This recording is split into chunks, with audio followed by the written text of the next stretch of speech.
O que leva um homem a ameaçar queimar a própria mãe viva, junto com a casa e o padrasto dentro dela? E por que a história escolheu transformar esse mesmo homem em um símbolo imaculado da razão pura? Como o maior gênio científico de seu tempo, o arquiteto de nossa compreensão do cosmos pôde supervisionar pessoalmente sessões de interrogatório brutal, enviando dezenas de homens para a forca, não com relutância, mas com um zelo frio e metódico. Estas não são perguntas retóricas, são as chaves para destrancar a cripta, onde a verdadeira história de Isaac Newton foi enterrada por mais de 300 anos. A história que vamos contar não é sobre a maçã que cai, nem sobre a luz que se refrata. É sobre o peso esmagador da genialidade, a escuridão que a alimenta e o preço que outros pagaram por ela. Prepare-se para conhecer o homem, não o mito. O homem cujo intelecto monumental estava acorrentado a um coração do tamanho de uma pedra de gelo. A história começa não com uma epifania sob uma macieira, mas no silêncio assombrado de um quarto de criança, onde um menino solitário e abandonado jurava vingança contra o mundo que o havia desprezado desde o seu primeiro suspiro. Nascido prematuramente, no dia de Natal de 1642, tão pequeno que caberia numa caneca, Isaac Newton chegou a um mundo que parecia não o querer. Seu pai, um fazendeiro analfabeto, morrera 3 meses antes. Sua mãe, Hannah, o via menos como um filho e mais como um fardo, um lembrete de sua viuvez e de sua posição precária. Quando Isaac tinha 3 anos, ela se casou novamente com um clérigo rico e o abandonou, deixando-o aos cuidados da avó. Este ato de abandono foi a ferida primordial, o pecado original que envenenaria toda a sua existência. Em seu diário, anos depois, ele listaria seus pecados. Entre eles, uma confissão arrepiante: ameaçar meu pai e minha mãe Smith de queimá-los e a casa sobre eles. A raiva não era uma emoção passageira, era o combustível de sua alma, o motor silencioso por trás de seu intelecto. Ele não buscava entender o mundo por curiosidade, mas por um desejo desesperado de controlá-lo, de submetê-lo a leis e equações, de se tornar o mestre de um universo que o havia tratado como um órfão insignificante. Ele era um fantasma nos corredores de Cambridge, um estudante silencioso e recluso, cujo único desejo era provar sua superioridade esmagadora. Seus primeiros anos na universidade não foram marcados por debates animados ou amizades intelectuais, mas por um isolamento monástico e um trabalho febril e obsessivo. Enquanto seus colegas socializavam, Newton travava uma guerra solitária contra a ignorância, mas também contra qualquer um que ousasse questionar sua mente. Foi nesse caldeirão de solidão e ressentimento que seu gênio floresceu, não como uma flor delicada, mas como uma planta carnívora, bela e mortal. Suas descobertas sobre a luz, a gravidade e o cálculo não foram frutos de uma busca altruísta pela verdade. Foram armas forjadas no fogo de sua ambição, projetadas para aniquilar qualquer rival intelectual. Cada crítica, por mais branda que fosse, era recebida não como um debate, mas como uma declaração de guerra. Ele não defendia suas teorias. Ele as usava para destruir seus oponentes. Newton não via a ciência como uma conversa colaborativa, mas como um campo de batalha onde apenas um poderia permanecer de pé. E ele estava determinado a ser esse um. Sua incapacidade de formar laços humanos era lendária. Não tinha amigos, apenas contatos úteis ou inimigos declarados. Ele via as pessoas não como almas, mas como variáveis em uma equação complexa de poder e influência. Ou você era útil para ele, ou era um obstáculo a ser removido. Não havia meio termo no mundo maniqueísta, de Isaac Newton. Sua mente podia abraçar a vastidão do espaço e o movimento dos planetas, mas era incapaz de compreender a empatia ou a compaixão.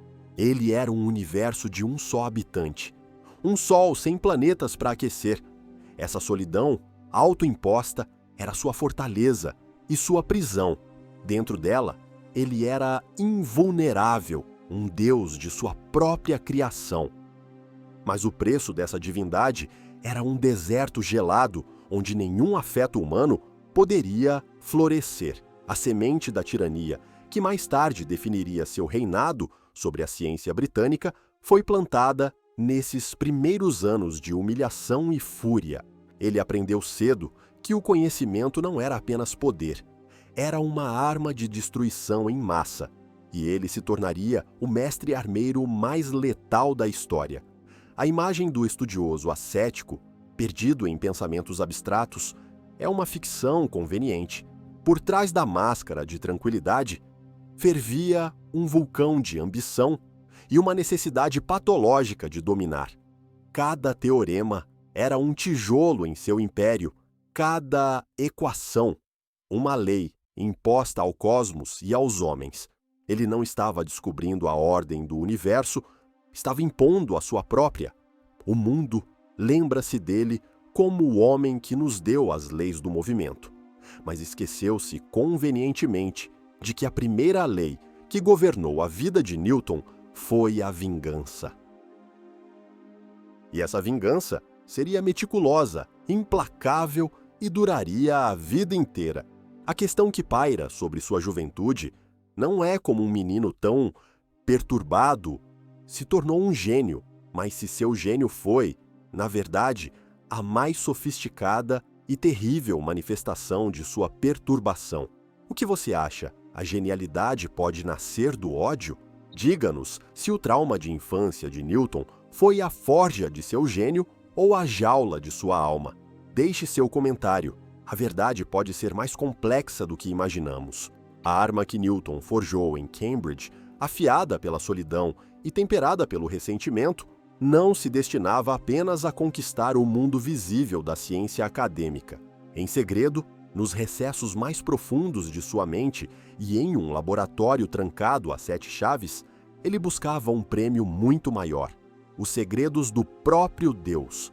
Por mais de 30 anos, Isaac Newton, o arquiteto do universo mecânico, foi um alquimista obsessivo, um herege clandestino, mergulhado em práticas que poderiam tê-lo levado à fogueira. Enquanto o mundo exterior começava a aclamá-lo como o arauto da razão, ele passava noites insones em meio a fornalhas fumegantes, respirando os vapores tóxicos de mercúrio e antimônio em busca da pedra filosofal. Ele não via contradição nisso. Para Newton, a física e a alquimia eram duas metades do mesmo todo, duas linguagens diferentes usadas por Deus para escrever o livro da criação. A física descrevia o mundo como ele é. A alquimia prometia o poder de mudá-lo, de transmutar metais básicos em ouro, de curar todas as doenças e, talvez, de alcançar a imortalidade. Esta não era uma busca diletante. Seus escritos sobre alquimia somam mais de 1 milhão de palavras, um labirinto de receitas enigmáticas, simbolismo místico e experimentos perigosos. Ele acreditava que os antigos, de Hermes Trismegisto aos filósofos gregos, possuíam um conhecimento sagrado, uma prisca sapientia, que havia sido corrompida ao longo dos séculos. Sua missão era redescobrir essa sabedoria perdida, decifrar os segredos que Deus havia escondido na matéria. Ele não era um cientista estudando um fenômeno, era um profeta tentando comungar com o divino através do fogo e do metal. O perigo não era apenas físico. Os vapores de mercúrio, que ele inalava constantemente, provavelmente contribuíram para seus colapsos nervosos e sua paranoia crescente. Mas o risco maior era o de exposição. A alquimia era vista com suspeita, associada à charlatanice e à magia negra. E suas crenças teológicas, que ele considerava inseparáveis de sua busca alquímica eram pura heresia. Newton era um antitrinitário secreto. Ele acreditava que a adoração de Cristo como Deus era uma idolatria, uma corrupção da fé original introduzida pela Igreja Católica no século IV. Essa crença, se tornada pública, teria significado o fim de sua carreira em Cambridge e o ostracismo social, se não uma perseguição ativa por blasfêmia. Ele vivia uma vida dupla, escondendo seus manuscritos mais perigosos em um baú secreto. Ele via a si mesmo como um dos poucos escolhidos, um iniciado que continuava a verdadeira tradição profética, em linha direta com Moisés e os apóstolos. Newton procurou o código do universo na Bíblia, e nas pessoas ele via apenas ferramentas para sua vontade ou obstáculos em seu caminho. Sua busca por conhecimento secreto não o tornou mais humilde. Pelo contrário, reforçou sua crença de que ele era superior aos meros mortais, um intelecto singular, destinado a desvendar os mistérios finais. Essa arrogância o levou a entrar em conflito com outros adeptos das artes secretas. Ele se correspondia com alquimistas por toda a Europa, mas suas interações eram marcadas pela suspeita e pela acusação. Ele os acusava de guardar segredos, de serem deliberadamente obscuros, nunca considerando que ele próprio era o mais secreto e desconfiado de todos. Ele via rivais em toda parte, ladrões de ideias à espreita para roubar o conhecimento que ele acreditava pertencer-lhe por direito divino. A imagem do cientista de jaleco branco em um laboratório estéril não poderia estar mais longe da realidade. O laboratório de Newton era uma caverna de alquimista, um lugar de fumaça, perigo e segredos mortais. Foi lá que ele aprendeu a ser implacável, a guardar suas descobertas com um ciúme paranoico e a ver o mundo intelectual não como uma comunidade, mas como uma rede de conspiradores. Ele estava convencido de que todo o conhecimento estava interligado. A gravidade que mantinha os planetas em órbita estava relacionada aos princípios ativos que governavam as transformações alquímicas. O Templo de Salomão, cujas proporções ele estudou obsessivamente, continha em sua arquitetura os mesmos segredos matemáticos que regiam o cosmos. Para ele, o universo era um criptograma divino, e ele, Isaac Newton, era o único homem vivo com a chave para decifrá-lo. Essa convicção inabalável em seu próprio destino manifesto o tornaria um adversário aterrorizante. Ele não estava apenas debatendo teorias, estava defendendo a verdade sagrada que lhe fora revelada. Qualquer um que o contradissesse não era apenas um colega com uma opinião diferente. Era um herege, um agente das trevas que procurava obstruir a obra de Deus. E os hereges, como ele bem sabia, mereciam ser silenciados por qualquer meio necessário. Essa certeza fanática, forjada nos fogos da alquimia e na leitura clandestina de textos proibidos, estava prestes a ser desencadeada sobre o mundo da ciência. Ele acreditava que todo o conhecimento lhe pertencia por direito, um dom divino, concedido a ele e somente a ele. E quando outro homem ousou reivindicar uma pequena parte desse vasto território intelectual, a fúria de Newton seria bíblica. A convicção de Newton de que todo o conhecimento era seu domínio privado estava prestes a colidir com a realidade de um mundo intelectual vibrante e competitivo, personificado em um homem que era seu oposto em quase todos os sentidos, Robert Hooke. Se Newton era a escuridão concentrada, um buraco negro de intelecto e suspeita, Hooke era uma supernova de curiosidade, um homem de talentos explosivos e interesses ilimitados, brilhante, sociável, inventor, arquiteto, Biólogo e físico, Hooke era o curador de experimentos da recém-fundada Royal Society de Londres, e seu trabalho era a própria antítese do segredo. Ele demonstrava, publicava e debatia abertamente, acreditando que a ciência prosperava na colaboração. Para Newton, essa filosofia era um anátema, e Hooke, sua encarnação mais odiosa.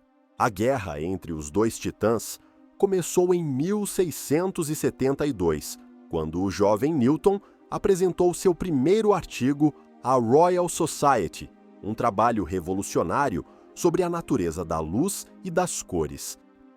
Hooke, como especialista residente em óptica, foi convidado a comentá-lo. Ele elogiou o trabalho, mas com ressalvas, sugerindo que as descobertas de Newton poderiam ser explicadas por sua própria teoria ondulatória da luz e apontando algumas inconsistências. Para qualquer cientista normal, isso seria o início de um debate saudável. Para Newton, foi uma ofensa mortal. A mera sugestão de que seu trabalho não era perfeito, que poderia ser melhorado ou mesmo explicado por outra pessoa, foi suficiente para acender um incêndio de fúria que arderia por 3 décadas. Newton respondeu com uma carta cheia de desprezo velado, iniciando uma correspondência cáustica que revelou sua incapacidade patológica de lidar com a crítica. Ele não conseguia separar a crítica de suas ideias de um ataque pessoal. Em sua mente paranoica, Hooke não estava questionando sua teoria, estava questionando sua genialidade, sua autoridade, seu direito divino de ser o único oráculo da natureza. A reação de Newton foi tão extrema que ele se retirou da vida pública, jurando nunca mais publicar nada. Vejo que fui tão importunado com discussões decorrentes da publicação da minha teoria sobre a luz, escreveu ele, que me amaldiçoei por ter perdido uma coisa tão substancial como a minha tranquilidade para correr atrás de uma sombra. Mas ele não estava se retirando para a paz. Estava se retirando para a sua fortaleza, para afiar suas armas para a próxima batalha. Ele guardou um rancor que se tornou uma obsessão. Por anos, ele acumulou queixas reais e imaginárias contra Hooke. Ele o via como um diletante, um homem de muitas ideias, mas nenhuma profundidade matemática para levá-las a cabo. Ele desprezava a sociabilidade de Hooke, sua popularidade nos cafés de Londres, sua posição central na Royal Society. Tudo o que Hooke era, Newton não era, e, portanto, Hooke tinha que ser destruído. A oportunidade para a vingança veio anos depois, em uma troca de cartas sobre o movimento planetário. Hooke, em uma carta conciliatória, sugeriu que a força que mantém os planetas em órbita poderia ser uma lei do inverso do quadrado. Ele não tinha a prova matemática, mas a intuição estava correta. Newton não respondeu diretamente, mas a semente estava plantada. Anos mais tarde, quando publicou sua obra-prima, os Principia Mathematica, onde a lei do inverso do quadrado era a pedra angular, ele se recusou a dar qualquer crédito a Hooke. Quando Hooke protestou, alegando que a ideia original era sua, Newton explodiu. Em uma fúria maníaca, ele passou por todo o manuscrito de seu livro, eliminando metodicamente todas e quaisquer menções ao nome de Robert Hooke. Não era suficiente derrotar seu rival, ele precisava apagá-lo da história. A guerra foi travada em todos os frontes. Newton usou sua crescente influência para sabotar a reputação de Hooke, espalhando rumores de que ele era um plagiador e um ateu. Ele o ridicularizava em cartas a terceiros, garantindo que suas palavras venenosas circulassem pela comunidade científica.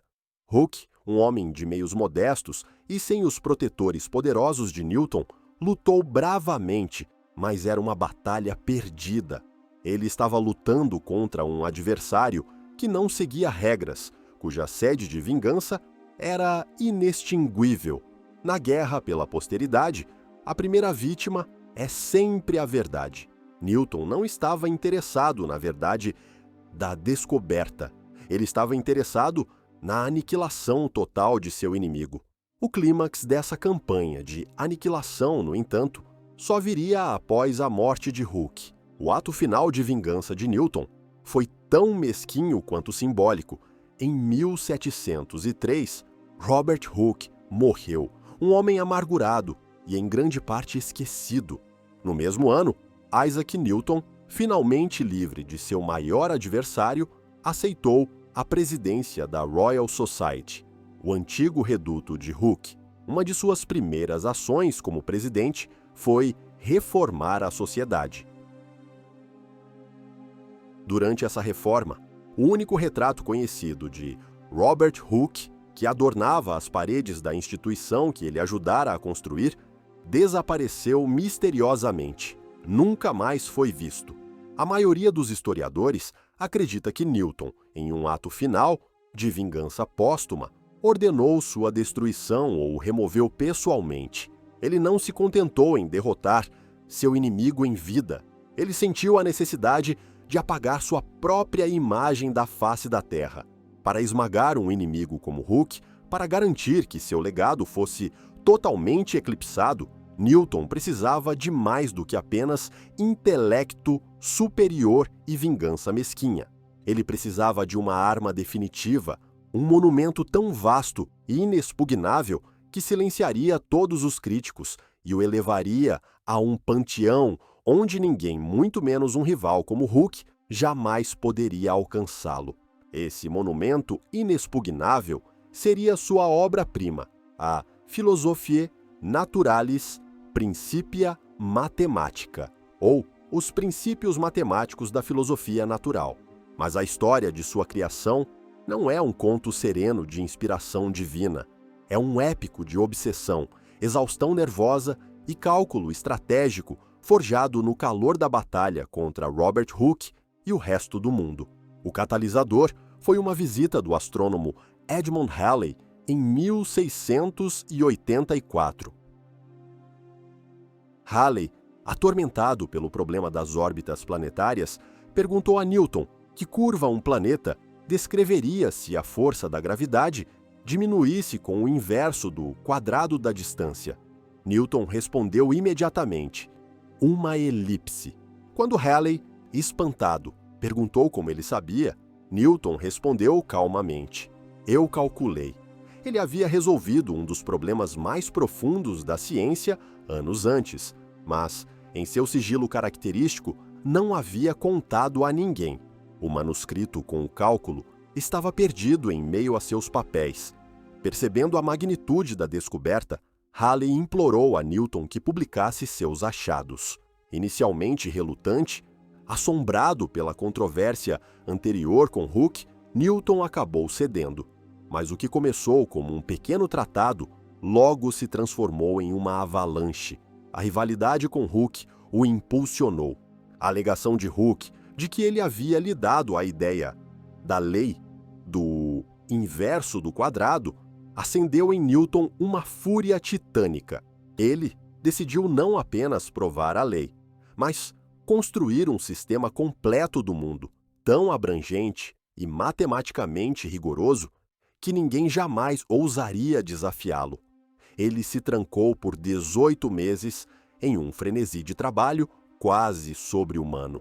Relatos da época o descrevem como um homem possuído, esquecendo-se de comer, de dormir, vagando por seus aposentos em um estado de distração total, sua mente completamente absorta nas complexas equações que preencheriam as páginas do Principia. Ele não estava apenas escrevendo um livro, estava travando uma guerra em sua mente, construindo uma fortaleza de lógica para se proteger de seus inimigos. A linguagem do Principia foi uma escolha deliberada e estratégica. Em vez de usar o cálculo que ele havia inventado, mas mantido em segredo, ele optou por escrever a obra na linguagem da geometria clássica, levada a um nível de complexidade quase incompreensível. A decisão foi tática. Ele não queria ser entendido pelas massas, ele queria ser inatacável pelos especialistas. O livro foi projetado para ser uma arma de intimidação intelectual. Pouquíssimas pessoas na Europa conseguiam entendê-lo, e menos ainda, conseguiam encontrar falhas em sua lógica de ferro. Era um monumento à sua própria superioridade, projetado para silenciar, não para iluminar. Cada página era um testamento de seu poder, uma demonstração de força que deixava seus rivais, especialmente Hooke, parecendo anões intelectuais. A publicação em si foi um drama. A Royal Society, que inicialmente prometera financiar o livro, estava à beira da falência após o fracasso de um livro caro sobre a história dos peixes. Foi Edmund Halley, o amigo leal de Newton, quem salvou o dia. Ele pagou pela impressão do Principia do próprio bolso, um ato de generosidade que a história raramente celebra o suficiente. Newton, por sua vez, não demonstrou muita gratidão. Ele estava muito consumido por sua guerra contra Hooke para se preocupar com as finanças de seu benfeitor. Quando o livro finalmente foi publicado em 1687, o mundo da ciência foi abalado até seus alicerces. Ele apresentava as 3 leis do movimento e a lei da gravitação universal, unificando os céus e a Terra sob um único conjunto de leis matemáticas. Foi a maior conquista intelectual da história da humanidade, a base de toda a física moderna. Mas para seu autor, o triunfo foi gélido e pessoal. O Principia não foi um presente para a humanidade, foi uma lápide para a reputação de seus oponentes.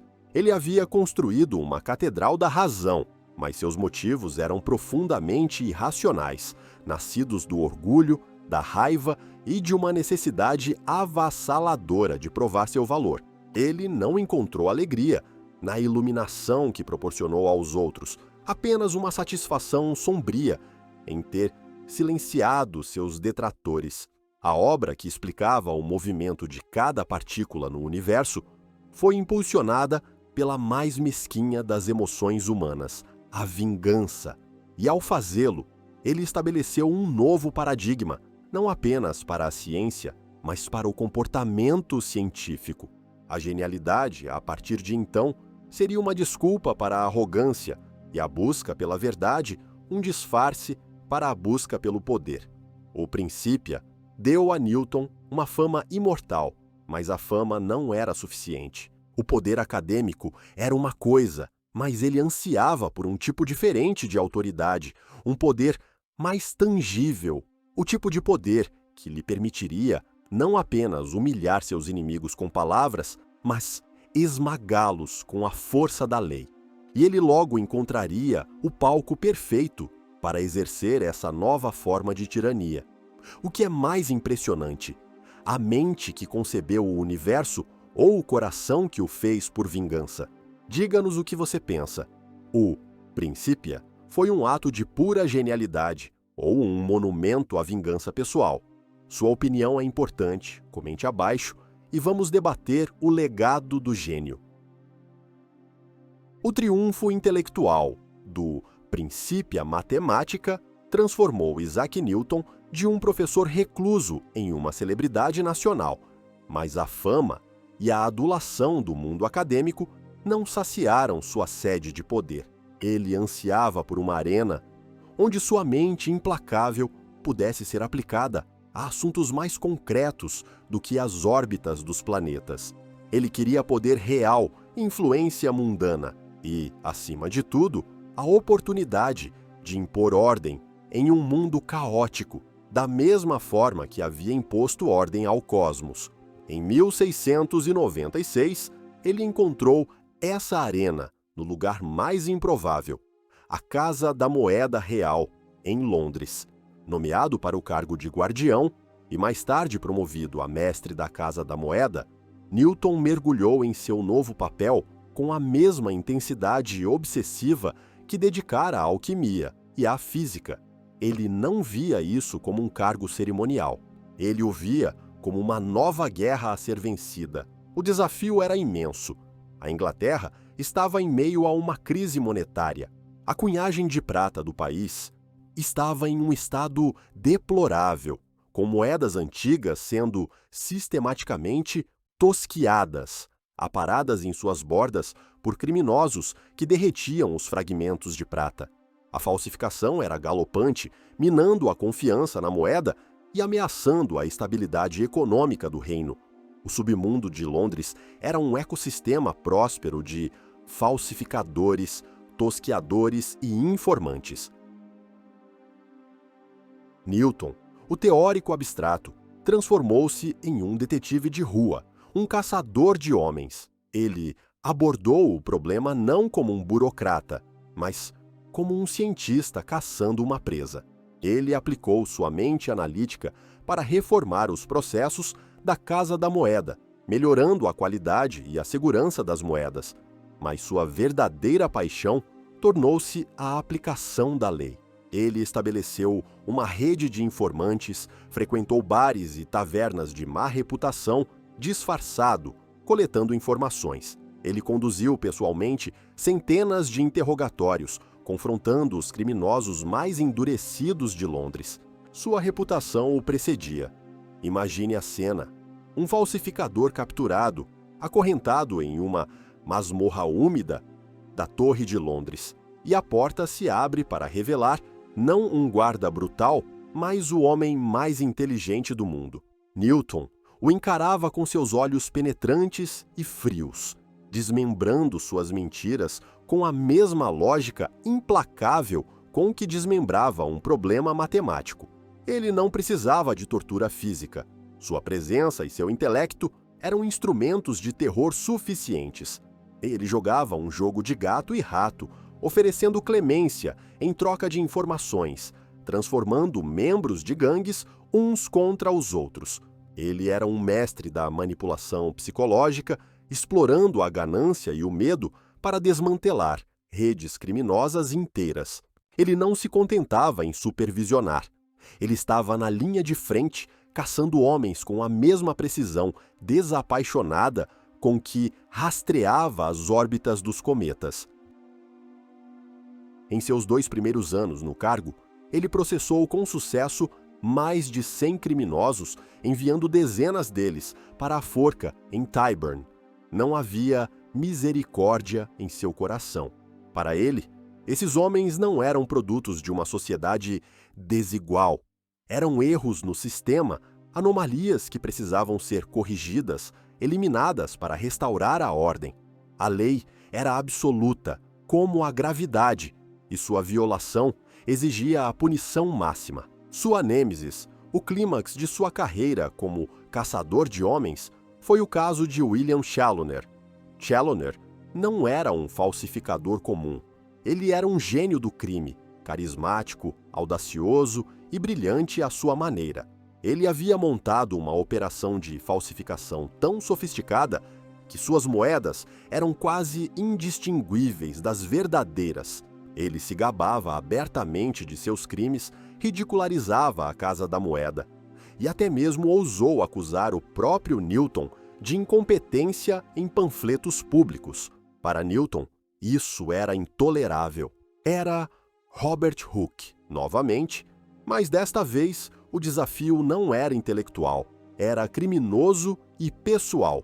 A caçada a Chaloner tornou-se uma obsessão pessoal. Foi um duelo de mentes. Chaloner era escorregadio, sempre um passo à frente da lei. Newton, por sua vez, usou todos os recursos do Estado para encurralá-lo. Ele infiltrou agentes na gangue de Chaloner, coletou testemunhos e construiu um caso hermético. A perseguição durou meses, um jogo tenso de xadrez jogado nas ruas e tribunais de Londres. Finalmente, Newton encurralou sua presa. Chaloner foi preso, julgado, e em grande parte devido à perseguição implacável de Newton, condenado por alta traição. Do corredor da morte, Chaloner escreveu cartas desesperadas a Newton, implorando por misericórdia. Ele apelou para Newton como um cavalheiro esperando-o encontrar uma centelha de compaixão. Ele não encontrou nenhuma. Newton ignorou seus apelos. Em março de 1699, William Challoner foi enforcado, estripado e esquartejado. Newton, o maior cientista vivo, havia se tornado na prática o carrasco do Estado. Essa crueldade e zelo punitivo não eram apenas para criminosos comuns das ruas de Londres. Newton logo descobriria que podia aplicar a mesma tática de aniquilação, a mesma recusa em ceder 1 centímetro a um de seus pares intelectuais mais brilhantes, em uma disputa que se espalharia por toda a Europa e mancharia a reputação de ambos para sempre. A guerra total que Isaac Newton travou contra os falsificadores de Londres foi um ensaio para o conflito mais amargo e de maior alcance de sua vida. Tendo provado o poder do Estado para esmagar seus inimigos, ele agora voltaria essa mesma fúria implacável contra um rival intelectual de estatura igual, o filósofo e matemático alemão Gottfried Wilhelm Leibniz. A disputa que se seguiu não foi apenas sobre prioridade científica, foi a Primeira Guerra Científica Mundial, uma batalha de propaganda, espionagem e aniquilação de reputação que dividiu o continente europeu e envenenou as relações intelectuais por uma geração. O pomo da discórdia foi a invenção do cálculo, a ferramenta matemática mais poderosa já concebida, essencial para descrever o movimento e a mudança. A verdade histórica é clara para os estudiosos modernos. Newton desenvolveu sua versão do cálculo, o método das fluxões, nos anos de 1660, mas, fiel à sua natureza secreta, não publicou nada sobre isso por décadas. Enquanto isso, na Alemanha, Leibniz desenvolveu sua própria versão do cálculo de forma completamente independente na década de 1670. Crucialmente, Leibniz publicou seu trabalho em 1684, tornando seu sistema e sua notação superior, a que usamos até hoje, acessíveis a todos. Inicialmente, as relações entre os dois homens foram cordiais, mas à medida que a importância do cálculo se tornava aparente, a questão de quem foi o primeiro começou a fermentar. Para Newton, a ideia de que alguém pudesse ter feito a mesma descoberta de forma independente era inconcebível. Em sua visão de mundo, ele era o escolhido, o único recipiente da verdade divina. Se Leibniz tinha o cálculo, ele só poderia tê-lo roubado. A faísca que incendiou a Europa foi um comentário de um associado de Leibniz em 1699 que sugeriu que Newton poderia ter se inspirado no trabalho de Leibniz. A reação de Newton foi cataclísmica. Ele interpretou isso como uma acusação direta de plágio contra si mesmo e lançou uma contraofensiva de uma ferocidade sem precedentes. Ele acusou Leibniz de ter visto alguns de seus primeiros manuscritos durante uma visita a Londres anos antes e de ter roubado a ideia fundamental. Não havia nenhuma evidência para essa alegação, mas a verdade era irrelevante. Newton estava em pé de guerra. Ele mobilizou seus acólitos na Inglaterra para lançar uma campanha de difamação contra Leibniz. A Royal Society, da qual Newton era agora o presidente todo-poderoso, tornou-se sua arma pessoal. Em 1712, Leibniz apelou à sociedade para intervir e resolver a disputa de forma imparcial. Newton viu sua chance. Ele concordou em formar um comitê imparcial para investigar o assunto. Na realidade, ele escolheu a dedo cada membro do comitê, todos seus leais apoiadores. Ele forneceu-lhes os documentos que queria que eles vissem, guiando suas conclusões. E então, no ato mais descarado, de corrupção intelectual, ele escreveu anonimamente o relatório final do comitê, o Commercium Epistolicum. O relatório, é claro, declarou Leibniz um plagiador culpado. E para garantir que não houvesse dúvidas, Newton, então, publicou uma resenha anônima do relatório em nome da Royal Society, elogiando sua própria imparcialidade e condenando ainda mais o ladrão alemão. Foi um golpe de mestre em propaganda e abuso de poder. Ele era o promotor, o juiz, o júri e o carrasco, tudo escondido atrás da fachada de uma investigação institucional. A guerra se espalhou. Panfletos venenosos foram publicados em ambos os lados. Os matemáticos do continente se uniram em torno de Leibniz, enquanto os britânicos, por lealdade ou medo de Newton, o apoiaram. A ciência se dividiu em linhas nacionalistas. O contraste entre os dois homens era gritante. Leibniz era um cosmopolita, um diplomata, um homem engajado no mundo das ideias e da política. Ele via a ciência como um esforço colaborativo, pan-europeu.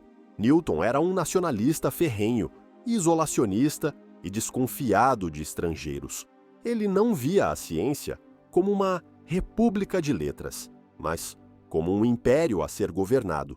Leibniz, trabalhando como diplomata para a Casa de Hanover, tentou usar canais políticos para se defender, mas encontrou pouco apoio. Ele estava sobrecarregado, lutando contra a máquina de propaganda mais poderosa do mundo científico, controlada por um ditador que não conhecia limites. A campanha de Newton teve um efeito devastador na reputação de Leibniz. Ele foi ridicularizado na Inglaterra e sua credibilidade foi questionada em toda a Europa. A disputa o consumiu nos últimos anos de sua vida. Quando Leibniz morreu em 1716, sua reputação estava tão manchada que apenas um único enlutado compareceu ao seu funeral. Newton, ao saber da morte de seu rival, teria se gabado de ter quebrado o coração de Leibniz. Ele não sentia remorso. Ele sentia o triunfo frio do vencedor. Ele havia destruído seu maior rival internacional, assim como havia destruído Hooke em casa. Ele havia garantido que seu controle sobre a narrativa histórica fosse absoluto. E o instrumento que lhe permitiu exercer esse controle, a Royal Society, estava agora firmemente sob seu domínio, transformado de um fórum para o livre debate em um feudo pessoal governado com mão de ferro. Com Leibniz morto e desacreditado, e Robert Hooke, uma memória desvanecida, não havia mais ninguém para desafiar o poder de Isaac Newton. Seu reinado de 24 anos como presidente da Royal Society, de 1703 até sua morte em 1727, não foi uma era de ouro da investigação colaborativa. Foi a era de um ditador de peruca. Ele transformou a instituição mais prestigiosa da ciência britânica em seu instrumento pessoal de poder. Um tribunal onde ele era o único juiz e um ministério da verdade que reescrevia a história a seu favor. Sua palavra era lei. As reuniões da sociedade, que antes eram palcos de debates vibrantes, tornaram-se cerimônias formais, onde as opiniões de Newton eram recebidas com deferência silenciosa. A dissidência não era tolerada. Aqueles que ousavam questioná-lo eram publicamente humilhados, suas pesquisas eram bloqueadas de publicação e suas carreiras efetivamente encerradas. Ele governava pelo medo, não pelo respeito. O culto à personalidade que ele cultivou era absoluto. Ele se via não como o primeiro entre iguais, mas como um monarca da ciência, e esperava ser tratado como tal. Ele controlava todas as nomeações, todas as publicações e todas as finanças. A Royal Society tornou-se uma extensão de sua própria vontade, um exército para travar suas guerras e um mausoléu para enterrar seus inimigos. Ele construiu um templo para a ciência e se autoproclamou seu Deus implacável.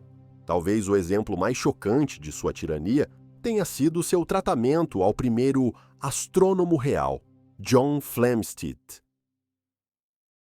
Flamsteed era um astrônomo meticuloso e dedicado que passou décadas em seu observatório em Greenwich, compilando o catálogo de estrelas mais abrangente e preciso já criado. Era o trabalho de sua vida. Newton precisava desesperadamente dos dados de Flamsteed para a segunda edição de seu Principia, para refinar sua teoria lunar. Mas Flamsteed, um perfeccionista, recusou-se a publicar seus dados prematuramente, antes que estivessem completos e corrigidos a seu gosto. Newton não aceitava não como resposta. Quando a persuasão falhou, ele recorreu à força bruta. Usando sua influência política, Newton conseguiu ser nomeado chefe do Conselho de Visitantes do Observatório de Greenwich, tornando-se efetivamente o chefe de Flamsteed. Ele então exigiu que Flamsteed entregasse seu catálogo. Quando Flamsteed hesitou, Newton usou seu poder na Royal Society para confiscar à força os manuscritos de Flamsteed. Em um ato de pirataria intelectual sem precedentes, Newton, com a ajuda de Edmund Halley, publicou o catálogo de estrelas de Flamsteed em 1712, sem a permissão do autor, cheio de erros, e com um prefácio depreciativo escrito por Halley. Flamsteed ficou horrorizado e furioso. Newton não apenas roubou o trabalho de sua vida, mas também o publicou de uma forma que prejudicava sua reputação. Ele descreveu Newton como um inimigo que tentava me fazer de bobo e arruinar meu trabalho. A batalha que se seguiu foi feia e pública. Flamsteed processou Newton. Em uma cena dramática, os dois velhos se confrontaram. Segundo Flamsteed, Newton perdeu o controle, chamando-o de filhote e outros insultos, em um acesso de raiva. No final, Flamsteed conseguiu uma vitória pírrica. Ele obteve uma ordem judicial para que as 300 cópias restantes do catálogo roubado fossem entregues a ele. Em um ato de desafio, ele as queimou publicamente, declarando que estava fazendo um sacrifício à verdade celestial. Mas o dano já estava feito. Newton havia demonstrado que nada o impediria de obter o que queria. Ele via os dados dos outros não como propriedade intelectual, mas como recursos a serem explorados para sua própria glória. Ele tratava seus colegas cientistas como tratava os falsificadores. Se eles se interpunham em seu caminho, seriam esmagados. Sua presidência foi uma campanha sistemática para apagar seus rivais da história. Ele supervisionou a mudança da Royal Society para um novo local, e no processo, o legado de Robert Hooke foi fisicamente desmantelado. Instrumentos, manuscritos e, claro, o famoso retrato, tudo desapareceu sob seu olhar vigilante. Ele estava criando uma história oficial da ciência com um único protagonista, ele mesmo. A atmosfera na Royal Society tornou-se sufocante. O medo e a subserviência substituíram a curiosidade e a colaboração.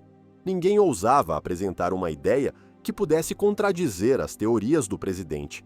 O progresso em certas áreas da física britânica estagnou por décadas, pois ninguém se atrevia a se desviar da ortodoxia newtoniana.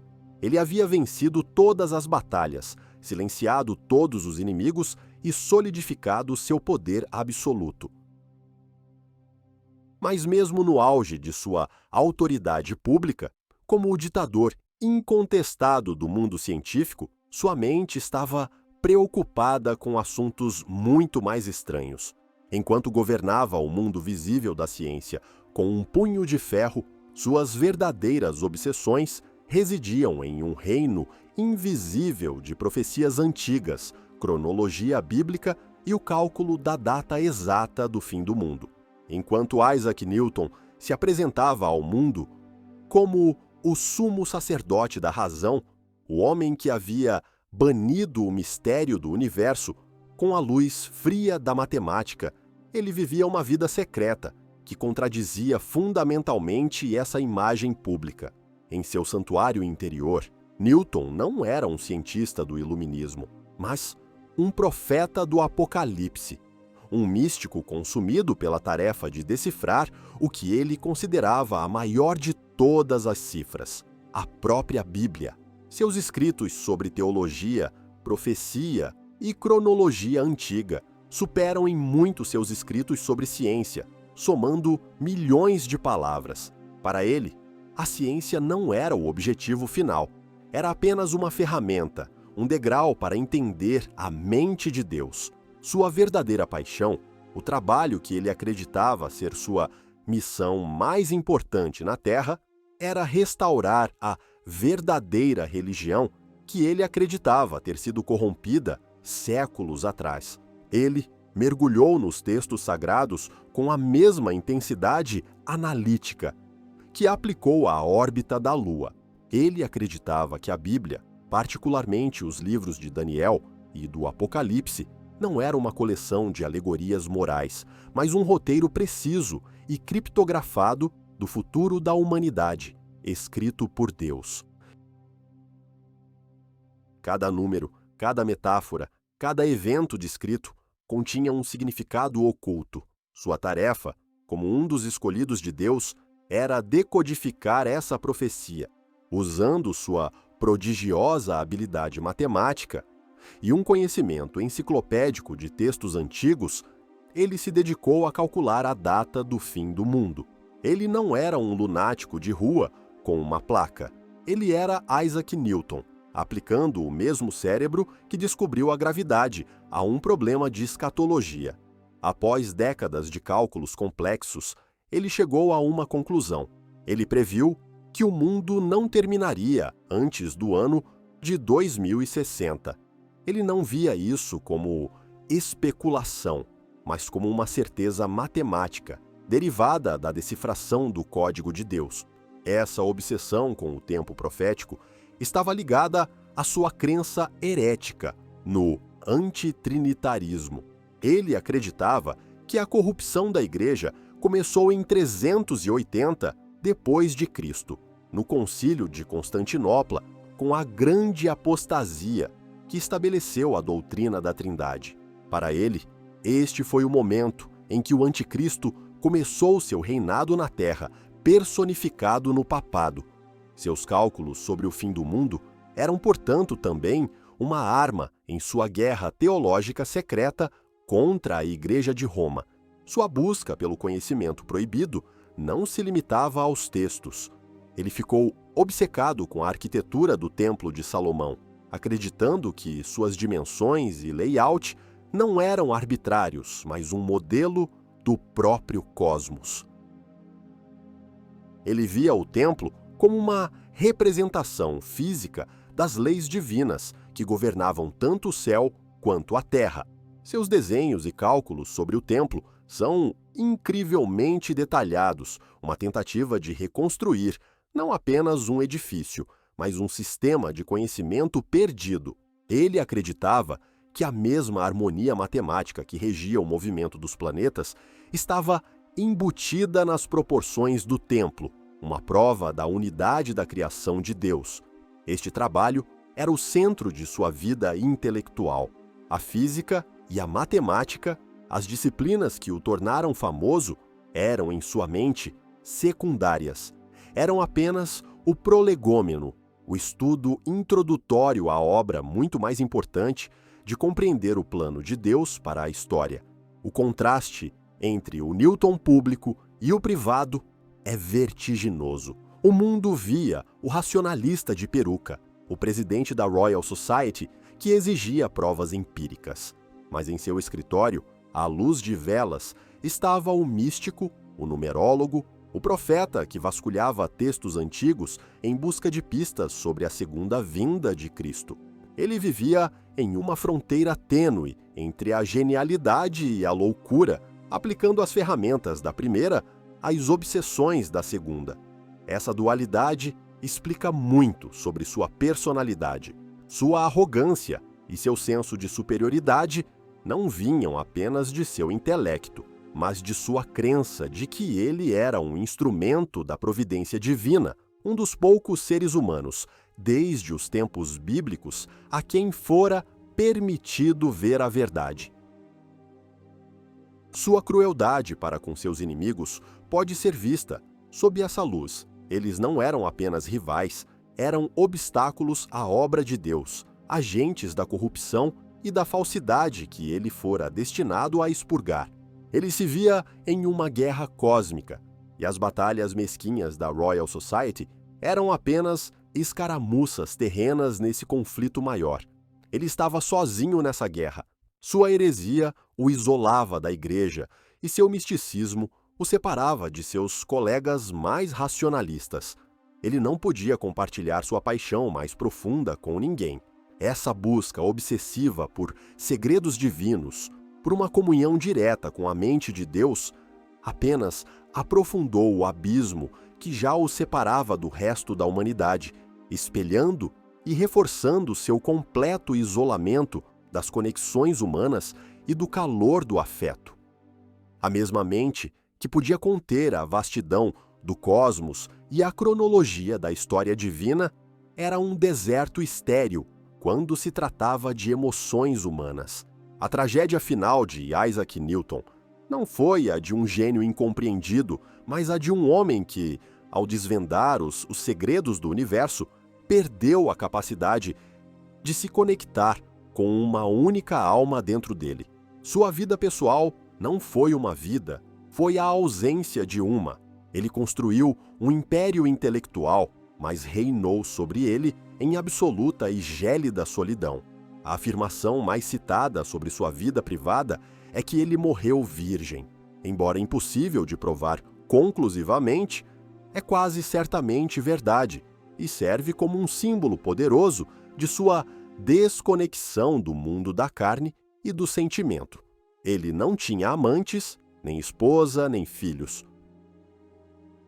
Ele via as paixões que governam a maioria das vidas humanas com uma mistura de desprezo e confusão, como forças irracionais que perturbavam a elegante ordem de seu universo matemático.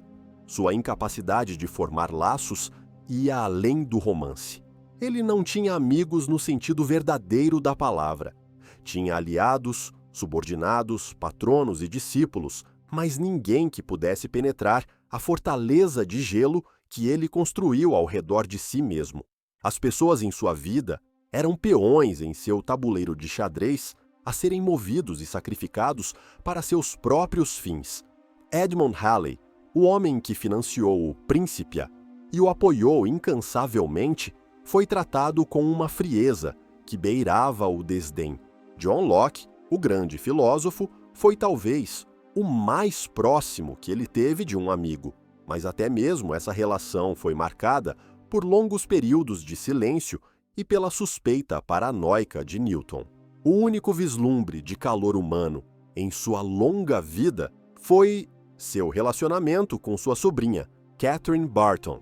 Após se mudar para Londres, ele a trouxe para morar com ele e administrar sua casa. Ela era bonita, inteligente e charmosa e se movia nos círculos mais altos da sociedade. Newton claramente a adorava, e ela parecia ser a única pessoa capaz de suavizar suas arestas. No entanto, até mesmo esse relacionamento estava envolto em sombras. Rumores circulavam em Londres de que o relacionamento de Catherine com seu patrono, o influente Lord Halifax, que também era um aliado político de Newton, era mais do que platônico. Alguns até sussurravam que ela era amante de Halifax e que a posição de Newton na Casa da Moeda era, em parte, um pagamento por sua complacência. A verdade é desconhecida, mas o próprio fato de que a única relação afetuosa de Newton estava manchada por fofocas de intriga política e sexual é revelador. Ele não conseguia nem mesmo experimentar o amor familiar sem que ele se enredasse em suas maquinações de poder. Sua vida interior era um campo de batalha, Ele era propenso a colapsos nervosos completos, períodos de depressão profunda e melancolia, que ele chamava de acessos de melancolia. Em 1693, ele sofreu um colapso particularmente severo que alguns atribuem ao envenenamento por mercúrio de seus experimentos alquímicos, outros ao estresse de seu trabalho intelectual e outros ainda à perda de alguns manuscritos em um incêndio. Durante esse período, ele escreveu cartas selvagens e acusatórias a seus poucos conhecidos, como Locke, acusando-os de traição e de conspirar contra ele. Era como se a pressão de conter tantos segredos, sua heresia, sua alquimia, suas ambições, finalmente o tivesse quebrado. Ele podia traçar o curso de um cometa através do sistema solar, mas não conseguia navegar no terreno de um único coração humano, muito menos o seu. Ele era um estranho para os outros e, em muitos aspectos, um estranho para si mesmo, governado por demônios que ele só conseguia controlar canalizando-os para o trabalho obsessivo. A pergunta que fica é: o jogo valeu a pena? Ele sacrificou tudo o que torna a vida humana suportável: amor, amizade, compaixão, alegria, no altar de sua ambição intelectual. Ele ganhou a imortalidade, mas a que custo? Ele se tornou um deus no panteão da ciência, mas viveu a vida de um fantasma entre os homens. Seu legado é o universo que ele nos revelou, um lugar de ordem, beleza e lei matemática. Mas a história de sua vida é um conto de advertência, um lembrete sombrio de que um intelecto sem um coração é talvez a força mais perigosa do universo. Uma figura tão complexa, tão cheia de escuridão e contradições, não poderia servir de herói para a nova era da razão que ele ajudou a inaugurar. A era seguinte precisava de um santo, não de um monstro. E assim, o processo de apagar o verdadeiro Isaac Newton e inventar um novo começou quase assim que ele foi enterrado. A morte de Isaac Newton em 1727 não foi o fim de sua história, foi o começo de seu mito. O homem que foi enterrado era uma figura complexa e aterrorizante. Um tirano vingativo, um místico obcecado, um alquimista secreto e um ser humano emocionalmente aleijado. Mas a figura que emergiu de seu túmulo, cuidadosamente esculpida por seus seguidores e pelos filósofos do iluminismo, era algo totalmente diferente. Um santo secular, um ícone da razão pura, um gênio humilde e benevolente. A transformação de um tirano em um herói é uma das maiores obras de propaganda da história intelectual. A recém-nascida Era da Razão precisava desesperadamente de um símbolo. O mundo estava se afastando do dogma religioso e da superstição e precisava de um novo tipo de profeta, um que encontrasse a verdade não na revelação divina, mas na observação e na matemática. Newton, o autor do Principia, era o candidato perfeito. Havia apenas um problema: o homem real era profundamente inadequado para o papel. Sua obsessão pela alquimia, sua teologia herética e seu fanatismo profético eram embaraçosos para uma era que se orgulhava do ceticismo. Sua crueldade, sua paranoia e suas guerras implacáveis contra rivais intelectuais contradiziam a imagem do buscador desinteressado da verdade. E assim, uma grande limpeza começou. Seus herdeiros e biógrafos iniciais iniciaram um processo deliberado de censura. O vasto baú de manuscritos de Newton, contendo milhões de palavras sobre alquimia e teologia, foi considerado impróprio para publicação e trancado. Por quase 200 anos, o lado mais importante da vida de Newton, o lado que ele mesmo considerava seu trabalho principal, foi escondido do público. A ciência foi elevada e a loucura mística varrida para debaixo do tapete. Suas batalhas pessoais foram reescritas. A guerra contra Leibniz foi retratada não como uma campanha de aniquilação pessoal, mas como uma defesa justa da honra nacional britânica. Seu tratamento a Hooke e Flamsteed foi minimizado ou completamente ignorado.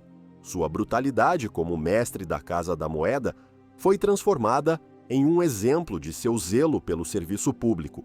O homem foi lixado, polido e branqueado até que todas as arestas ásperas e manchas escuras desaparecessem.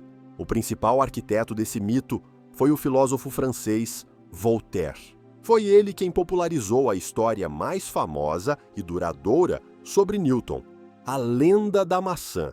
Em seus Elementos da Filosofia de Newton, Voltaire contou a história, supostamente ouvida da sobrinha de Newton, de como a visão de uma maçã caindo em um jardim o inspirou a conceber a lei da gravitação universal. É uma anedota charmosa, simples e profundamente enganosa. Ela substitui a realidade de décadas de trabalho árduo, obsessão e conflito por um único momento de inspiração passiva e feliz. A maçã transformou Newton de um guerreiro intelectual em um sonhador gentil, um receptáculo passivo para os segredos da natureza. Era exatamente o tipo de herói que o iluminismo queria e precisava. A imagem ficou: o Newton real, o homem que ameaçou queimar sua mãe, o homem que caçava falsificadores com zelo sádico, o homem que destruiu a carreira de seus rivais e que acreditava poder calcular o dia do juízo final, foi enterrado sob o peso da maçã mítica. Ele se tornou uma estátua de mármore, fria, pura e imponente, um deus no novo templo da ciência. Essa canonização serviu a um propósito.